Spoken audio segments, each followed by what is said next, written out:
ஆரைக்கப்புறத்திலிருந்து Neerodi colony வரைக்கும் யாருமே மீன் பிடிக்க செல்லவில்லை. கவர்மெண்ட் அறிவிச்சிருக்குது, இயற்கை சூழ்நிலை யாருமே மீன் பிடிக்க செல்லக்கூடாது. 45 கிலோமீட்டர்ல 55 கிலோமீட்டர் வேகத்துல காத்து வீசக்கூடும், மழையும் காத்து வீசக்கூடும், மழையும் எழும்பக்கூடும் சொல்லிருக்காங்க.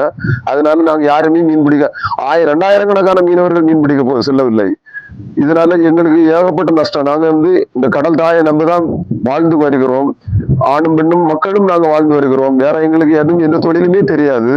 அதனால இப்போ இப்ப வழங்கக்கூடிய நிவாரண இதுல நிவாரண வழங்கக்கூடிய கவர்மெண்ட் வழங்கக்கூடிய நிவாரண இதை புதிய அரசு அதை கொஞ்சம் கூட்டி வழங்குமாறு மிக தாழ்மையுடன் நம்மோடும் கேட்டுக்கொள்கிறோம்.